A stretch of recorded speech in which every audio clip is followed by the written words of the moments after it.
우리가 또 국민의힘 얘기를 안 하고 싶어도 안 할 수가 없고. 뭐 각오하고 왔어요? 민주당 기사 쓰고 싶어도 쓸 게 없어가지고 못 쓰고 있거든요. 다른 방송에서 민주당에 대한 얘기를 하는데 네. 제가 얘기해도 재미가 별로 없더라고요. 별로 할 얘기도 없고. 그래서 제가 네. 우리 김 작자님한테 현 상황을 즐겨라. 뭐 마음껏 즐기시라.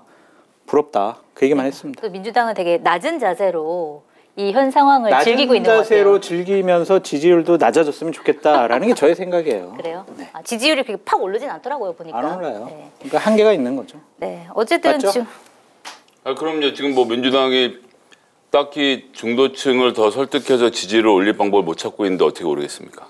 그렇죠. 민주당 얘기는 좀 나중에 하고 우리 조회수 떨어질 수 있으니까. 네, 우리 윤석열 후보와 이준석 대표와 김종인 위원장 얘기를 좀 해야 될 것 같은데 오늘 지금 상황이 계속 벌어지고 있는 것 같은데 곧 끝나는지 모르겠네요. 지금 국민의힘 의총 지금 벌어졌다가 끝나는지 모르겠는데 네. 방송하면서 핸드폰 봐야 돼요. 지금. 네, 그러니까 이게 극적 뭐 하는 봉합이라는 정당이야. 뉴스가 지금 막 실시간으로 터지고 있어요. 맞아요. 네, 그래서 이준석 대표가 의총에 나와가지고 자기는 원하면 복귀하겠다, 선대에 합류하겠다 이렇게 얘기를 했고 윤석열 후보가 이제 뒤늦게 그 얘기를 듣고 와가지고 오케이. 이준석 대표는 우리가 뽑지 않았냐, 같이 가자 이렇게 하면서 이제 봉합이 됐다라는 뉴스를 마지막으로 제가 봤는데 그 상태로 계속 유지가 되는 거죠. 아니 뭐 이제 저기 뭐 우리 그 이준석 대표는 뭐 우리가 뽑았으니까 다 있고 그냥 힘을 합치고 정권 교체하고 결의안 취소하고 다 힘을 합치자고요. 에? 박수. 끝. 이제 국민의힘 기사 안 보셔도 돼요. 이걸로 끝이에요. 그래요? 네, 끝. 아닐 것 같아서 왠지. 아이, 그래요? 믿으세요 좀. 그런가요? 한겨레 신문에 그렇게 났다고요. 한겨레 신문 보신 거예요 지금? 네. 아 그래요? 조선일보 보인데 지금 뭐 하시는 거예요 정말. 한겨레로 빨리 바꾸세요. 네. 한겨레로. 죄송합니다. 한겨레 신문으로 네. 바로 바꾸겠습니다. 어쨌든 윤석열 후보가 그게 형식적이진 않으든 오늘 이제 이준석 대표를 안아주고 서로 포옹까지 하면서 이제 했잖아요. 끝났는데. 제가 막 아까 화해하고 이렇게 품어야 대통령 된다고 했잖아요. 근데 저는 좀 약간 이해가 안 가는 게 이준석 대표가 선대위에 나갔다가 2, 3주 지난 다음에 다시 들어온 건데 그럼 들어온 거에 대한 명분이 저는 이준석 대표가 오늘 의총장에서 30분 동안 연설하는데 그 연설문을 쭉 전문을 봤는데 무슨 얘기를 하는지 잘 모르겠더라고요. 그래서 자기가 선대위 뭐 부르면 모든 의원들이 원하면 선대위 들어가겠다. 하지만 선대위 들어간다고 해서 2030이 나를 따라오지는 않는 거다. 그렇죠. 이렇게 얘기를 했는데 그럼 뭐 어쩌자는 거지? 뭘 얘기하는 거지? 이런 생각이 좀 들었어요. 그러니까 나는 의원님들이 선대위에 복귀하라고 하면 하겠다. 네. 조건을 달았죠. 네. 우리 국민의힘과 윤 후보가 바뀌어야 된다라고 했잖아요. 네. 바뀌겠다고 했을 거예요. 비공개 회의 때. 그러니까 이제 그걸 믿고 들어간 건데 이준석 대표도 큰 정치적인 승부수를 띄운 거라고 생각을 합니다. 이준석 대표의 가장 정치적인 기반은 20, 30대 남성들인데 지금 특정 커뮤니티에서는 이준석이 굴복했냐, 이준석 쟤 왜 그러냐, 우리 배반했냐 이런 글이 아까 많이 올라오더라고요. 그래요? 총장 발언 때문에? 네. 그러한 것에 대한 자신의 들어간 것에 대해서 명확한 바뀌었다라는 것을 보여주지 못하면 이준석 대표도 자칫 잘못하면 그들에게 버림받을 수도 있다. 그래서 이준석 대표로서는 상당히 위험한 선택을 했다라고 보여져요. 그러니까 만약에 이준석 대표가 이거 합시다 저거 합시다라고 했는데 윤석열 후보나 국민의힘의 또 다른 분들이 사고치면은 이거는 거의 아까 세 번째 가출 그 사건이 나올 것 같다라는 생각이 드네요. 세 번째 가출하면 당대표를 그만두겠다 이렇게 얘기했죠. 오늘 이준석 대표가. 결국 가출하는 상황이 되면 네. 대선은 지는 상황이고 당대표가 의미가 없으니까요. 어차피. 그러고 나가는 게 맞죠. 그럼 이준석 대표 보기에 이번 큰 사건을 겪고 나서 이준석 대표가 얻은 거나 잃은 게 있을까요? 사실은 정치적으로 좀 어떤 일을 겪은 거라고 보세요? 오늘 평가를? 오전 상황만 봐도 100명의 다선 의원들이 우르르 몰려다니면서 이준석 어딨냐고 그 때려잡겠다고 돌아다닌 거 아닙니까? 그렇죠. 얼마 꼴이 우스웠습니까? 네. 결의안을 막 전달하고. 예, 그리고 막 이제 와라. 결의안. 그럼 공개를 합시다. 했더니 공개는 안 되고 이러는 걸로 하루를 보내면서 국민들 앞에서 웃음꼴 다 보였다 이런 생각이 드는데 문제는 그 치욕이 지금 남아 있겠죠. 의원들 사이에서. 의원들이? 네. 그렇게까지 얘기했는데 갑자기 봉합이 됐으니까. 아니 그러면서 네. 이준석 1대 100의 싸움을 한 것처럼 지금 치욕이 남아 있기 때문에 이준석 대표가 이 당 대표를 하고 나서 향후의 정치 활동을 어떻게 해갈 수 있을 것인가에 대해서 걱정이 많이 돼요. 뭐 잘 되든 못되든 본인 입장이긴 하지만 이렇게까지 사이가 벌어져 있는 상태면 국민의힘이 완전히 갈아엎어지는 상태가 아닌 상황에서는 이준석 대표의 정치적 앞날이 매우 어둡다. 그리고 윤석열 후보도 오늘 웃었지만 저건 제가 보기엔 그냥 오늘을 위해서 웃은 것일 뿐이라서 마음속엔 지금 엄청나게 열불이 치밀어 오르고 있을 것이거든요. 최근에 들어온 얘기 쭉 해보면 이준석 대표도 굉장히 부정적으로 얘기를 사석에서 해온 거 아닙니까, 장교님? 들었어요? 네. 내가 얘기했어요? 내가 아니, 얘기 안 했는데? 모르겠어요. 전 딴 데서 들었어요. 맞죠? 예. 그러니까요. 서로 진짜 별로 안 좋아한다는 게 느껴지잖아요. 겉에서 보기에도. 그러니까 물과 기름이라고 좀 표현하고 싶은데 네. 안 섞이잖아요. 아무리 섞으려고 그렇죠. 그래도. 근데 대선이라는 큰 그릇에 물과 기름이 공존할 수는 있다. 섞이지 않더라도. 그러니까 그 갈등이 이제 대선 정권 교체해야 된다라는 큰 명분 아래 갈등이 좀 감춰질 수 있지 않을까? 서로 조심하는 것 같아요. 저는 물과 불이라고 보고요. 한쪽에 끓여서 물을 없애거나 아니면 물이 불을 끄거나 둘 중에 하나밖에 답이 없다고 생각합니다. 나는 희망적인 얘기를 해주셨다라고 말씀을 드립니다. 아이 좀 야당 격려 좀 해주세요. 지금 어렵잖아요. 일방적으로 지금 10% 정도 지고 있는데 격려해 주세요. 격려를 네? 윤석열 후보 같은 정치인을 격려하기엔 제가 속이 좁습니다. 이준석 대표라든지 이준석 대표는 격려하면 또 무슨 민주당이 이준석 편든다고 뭐라고 할 거 아니에요. 근데 장교님도 방송을 많이 해가지고 내 레퍼토리를 다 알고 있어. 장교님도 딱히 윤 후보를 격려하고 있는 것 같지는 않아요. 격려요? 네. 그러니까 이제 윤석열 후보도 저 한 일주일 정도가 중요하다고 봐요. 저렇게 봉합이 됐는데 만약에 또 본인의 말 실수, 행동 실수가 나오고 김건희 씨와 관련된 또 다른 의혹이 나오고 나왔어요 오늘. 그래요? 뭐 앞으로 민주당? 내일부터 네. 나오고 네. 네. 또 나오고. 또 나와요. 또 나오고 그러면 이거는 참 상당히 문제가 생깁니다. 이번 주 나 다음 주에 내라 그래야 되겠네. 그래요? 가요? 지금 열린민주당에서 준비하고 있나요? 아니 제가 무슨 얘기를 했나요? 네.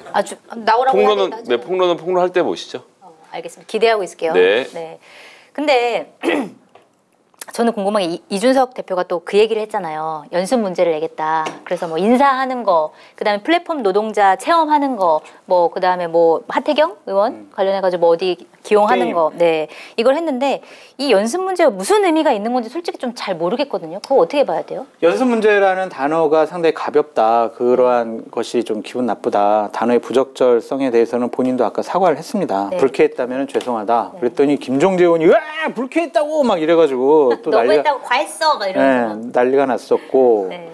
또한 그러한 숙제를 내줬다라는 것 자체가 하나의 시험인데 권영세 본부장의 전 잘못이라고 봐요. 그러니까 예를 들면 그러한 숙제라는 표현, 이런 일정 한번 해보세요, 검토해보세요라고 했으면 예 대표님 저희가 지금 내일은 일정이 좀 있으니까 차근차근 검토해가지고요 대표님께 보고 드리겠습니다. 그렇게 말해서 거절당했다고 페이스북에 쓴 거 아니에요 이준석 대표가? 아니 이렇게 얘기를 해야 되는데 내일은 일정이 있는데요? 그래서 안 되는데요? 그냥 이렇게 좀 얘기를 한 모양이더라고요. 그러니까 그런 것이 이제 그런 것일 수도 있고, 제가 이제 뭐 대표한테 보고를 안 했는데 딴 데서 뭐 이미 일정이 좀 이렇게 다 된 것 같습니다라고 하니까 권영세 의원도 실질적으로 일을 처리하기 힘든 거 아닌가? 뭐 그런 생각도 여러 가지 복합적인 생각이 있었던 것 같아요. 근데 이제 윤석열 후보가 아침에 출근을 하면서 결단을 해서 거기서 이제 여의도역에서 40분 동안 이렇게 하는 모습 보니까 솔직히 좀 짠하더라고요. 이렇게. 아무도 또 거의 아는 척 해주는 사람들도 없는데 본인이 그런 경험은 처음이었을 거예요. 홀로 이렇게 서가지고 그 심정이 어땠을까 40분 동안. 근데 정치인이라면 사실은 이게 누가 시키든지 말든지 간에 정치인이라면 다들 하는 거 아닌가요? 하는 거죠. 네. 제가 가장 충격받았던 게 뭐냐면 그 97년도 대선을 하는데 제가 신한국당 당직자였거든요. 근데 IMF 때 선거를 해요. 저희들이 나가서 호에 막 돌리면서 선거운동을 하는데 어떤 분들이 막 종이 저희가 드린 프린트물 꾸겨가지고 던지고 이 개새끼들 나라 망친 놈들. 저기 생방송 중입니다. 죄송해요. 나라 망친 놈들 그때 충격이 너무 커가지고. 이 사람들은 안겨만 욕을 해.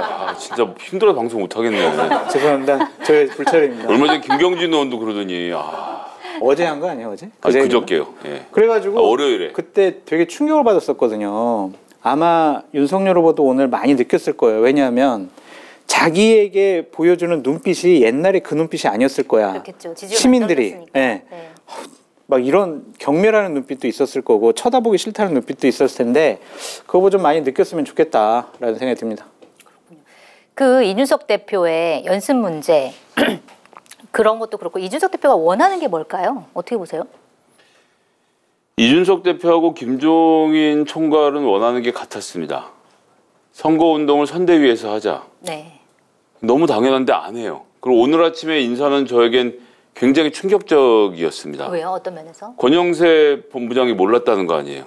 아, 인사하는 걸? 예, 또 몰랐어요. 새로 들어온 권영세 본부장마저 그렇죠, 모르지. 예. 모르게. 모를 수밖에 없죠. 네. 왜냐하면 한 번도 선대위가 선거 뭐 이제 대책본부인가 하여튼 본부든 위원회든 한 번도 의사결정에서 집행기관인 적이 없었던 거예요. 김종인 총괄이 그 김종배 뉴스 머시기 나가서 네. 했던 발언의 행간을 보면요. 그러니까 내용은 복잡하게 말하지만 다 뼈를 발라내고 딱 살을 발라내고 뼈만 딱 보면 그래서 후보의 메시지와 일정을 후보 비서실에서 잡더라. 내가 모르는 정책까지 나오더라. 후보님 이러시면 안 됩니다. 말했는데 안 되더라. 3%도 나 몰랐다. 이게 집행이 되더라. 그래서 후보 비서실을 끊어내고 선대위를 중심으로 선거가 돌아가게 짜야 되겠다라고 경론을 하다가 맨 끝에 10% 꼭지가 안 따진 게 후보 비서실을 잘라낸 부분이었을 거라고 전 봐요. 김종인 총괄이 월요일 아침에 결심하고 지른 거죠. 이준석 대표하고 상의를 8시에 하지 않습니까? 네. 8시에 상의한 대목이 이거 가겠다. 이준석 대표도 오케이 사인을 주고 9시에 간 거예요. 가니까 바로 그 증권거래소 일정 취소하고 윤핵관들하고 모여서 상의한 다음에 첫 번째 내린 결정이 뭡니까?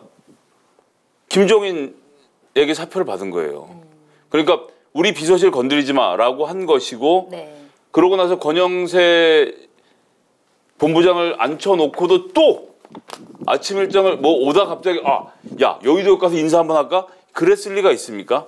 비서실 누군지 모를 사람들 혹은 윤석열 부부 관계자들 몇 사람들이 모여서 요건 좀 할까? 하고 그걸 하는 과정을 본부장한테 또 통보를 안 한 거예요. 난 이렇게 선거를 하면 예를 들어서 권영세 의원이 지금 청와대 이분이 윤석열 후보가 대통령이 되고 네. 권영세 청와대 비서실장 있고 각 수석들이 앉아서 청와대 업무를 보는데 대통령의 생각은 다른 데서 나온다고 생각해 보세요. 이 끔찍함이 탄핵을 불러온 거 아닙니까? 그리고 이준석 대표가 지금 계속하는 얘기가 그렇게 하면 안 된다는 얘기를 하고 있는 건데 거기서 바뀐 게 없어요. 그래서 오늘의 봉합은 네. 그냥 오늘의 봉합일 뿐입니다. 그냥 일시적인 봉합일 뿐이다. 저는 그게 좀 궁금하더라고요. 그러니까 예를 들어서 이준석 대표가 반대를 했어요. 권영세 오케이. 그런데 이철규는 안 돼. 이렇게 얘기를 했는데 아니 너 당대표지만 어쨌든 지금 대선 후보가 당무권을 위임받았잖아. 내가 그냥 할게 하고 그냥 처리해버렸단 말이에요. 네. 근데 그게 진짜 실제로 가능한 거예요? 가능하죠. 네. 모든 당무의 우선권을 가진다라고 되어 있기 때문에 실질적인 당대표는 윤석열 후보다라고 말씀드릴 수가 있고 그것에 대해서 당 사무처의 유권 해석을 받았을 거예요. 이준석 대표가 야 내가 안 한다 그러면은 이 당무 우선권도 어떻게 좀 내가 거부할 수 있나? 안 되는데요. 그냥 지금 당대표는 네. 윤석열 후보입니다. 하라는 대로 해야 됩니다. 라고 유권 해석을 해줬을 거예요. 그럼 이준석 대표가 할 수 있는 게 아무것도 없네요. 지금 없어요. 그러니까 2012년도에 당대표가 박근혜 후보 때 황우려 당대표였거든요. 네. 황우려 대표 뭐 했냐면 2달 동안 광주 가가지고 거기서 봉사활동하고 다녔어요. 그러니까 당은 아무것도 안 하고 그냥 아무것도 안 했어요. 그냥 결정만 하면 되는 거예요. 박근혜 후보가. 그 2017년 같은 경우에는 별로 무의미했잖아요. 홍준표 후보가 당대표 후보였었고 당대표는 누군지 기억도 안 나잖아요. 그렇죠. 그 당시 비대위였을 거예요. 비대위. 그렇기 때문에 지금 너무 많은 주장을 하는 참 처음 보는 당대표다라는 생각이 좀 들어요. 근데 네. 저는 이준석 대표의 전략과 전술이 맞다고 봐요. 지금 이 상황이? 그래서 아까 네. 우리 김 작자님 얘기하신 것처럼 그냥 선거는 김종인, 이준석한테 맡기고 그냥 거기서 준비해 준 대로만 하면 쉽게 갔을 텐데 연기만 하면 되는데 네. 장성철 교수님이 이렇게 윤석열 연기하는 것처럼 네, 그렇게 하면 되는데 그게 반만 따라가면 되는데 왜 안 그러시는지 솔직히 좀 이해가 안 돼요. 정말 이해가 안 돼요. 네. 그러니까 신뢰가 없는 것 같아. 못 믿는 것. 근데 그러면 이준석 대표는 이렇게 봉합됐다고 치고 김종인 위원장은 이제 딱 끝난 거잖아요. 아니 그 사람 말은 나한테 물어보지 말고 나는 관심도 없고요. 이런 사람들 물어보지 마세요라고 했어요. 끝. 네.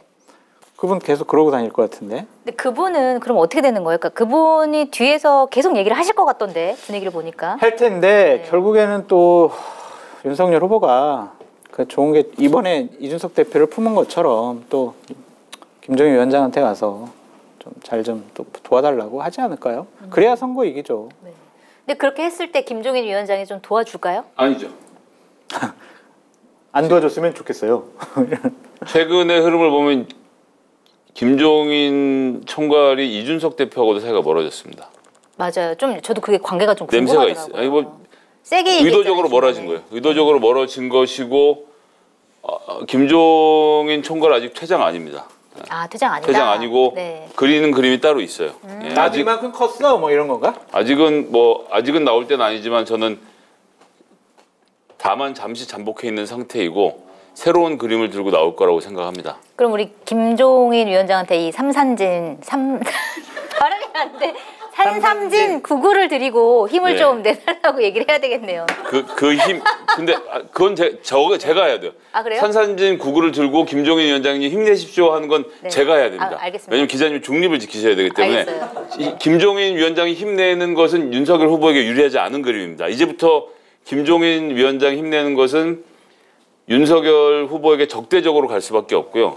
그 적대적인 그림은 지방자치선거까지 이어질 겁니다. 아. 그 그림 안에서 내가 어떤 롤을 플레이할 것인가를 가지고 지금 수싸움을 하고 있다. 저는 이렇게 보고 있습니다. 그렇군요. 댓글 하나만 좀 읽어드릴게요. 네. 플랜비님이 장 교수님 제발 부탁입니다.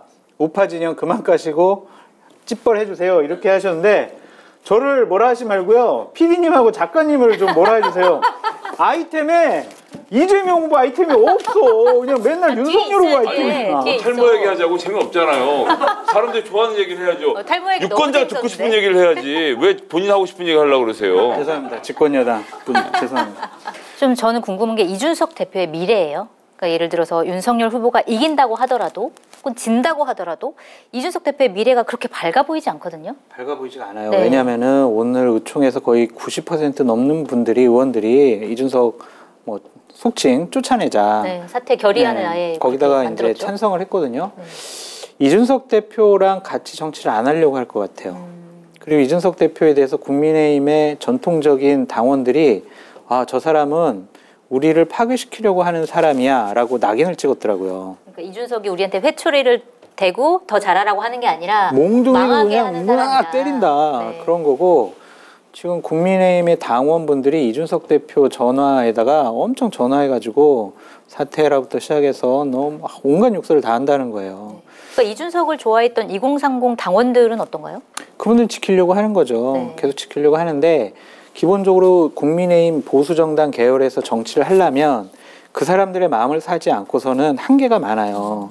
그러니까 홍준표 후보도 봐보세요. 그분들의 마음을 못 샀으니까 여론조사에서 이겨도 이번에 대선 후보가 안 되잖아요.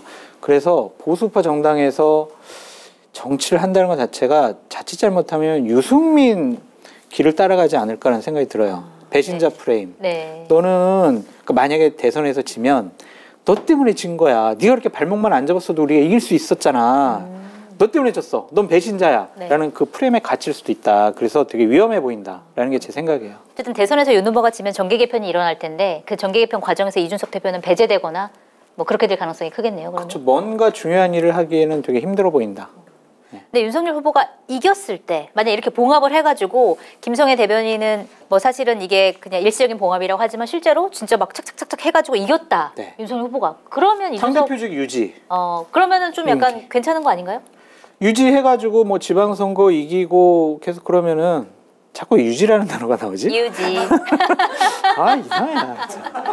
YUJ 유지라고 말고 뭐라고 해야 되나? 메인테인. 그러니까 계속 당대표직은 계속 수행할 수 있을 거예요. 그러면은 그때 잘하면 이미지를 바꿀 수가 있지만 기본적으로 대선 지면은 되게 위험해 보여요. 정치 생명력이. 일단 대선 지면 안 된다. 네. 이준석 대표의 미래 어떻게 보세요? 대선 이후에? 대선을 질 경우는 국민의힘은 일단은 현재 그림 시나리오로서는 최대 계파인 윤석열 계파로 해쳐 모여를 해서 비대위를 구성하고 윤석열을 중심으로 지방선거를 돌파하려는 시도를 할 겁니다. 네. 그리고 그 시도를 탐탁치 않게 생각하는 일파의 무리들이 있어요. 이 사람들이 누구와 함께 선거를 치를지는 아직은 정해지지 않은 상태지만 전 그런 흐름도 지금 하나가 별도로 준비되고 있다라고 생각하고요. 그 경우에 어떤 경우라도 이준석 대표의 자리는 없죠. 당선이 될 경우는 섣불리 짐작하기는 어렵지만 네. 윤석열 후보의 성정을 고려했을 때 이준석 대표는 굉장히 고통을 겪을 거예요. 뭐 사법 처리라든가 사법 처리라든가 네. 예. 사법 처리라든가.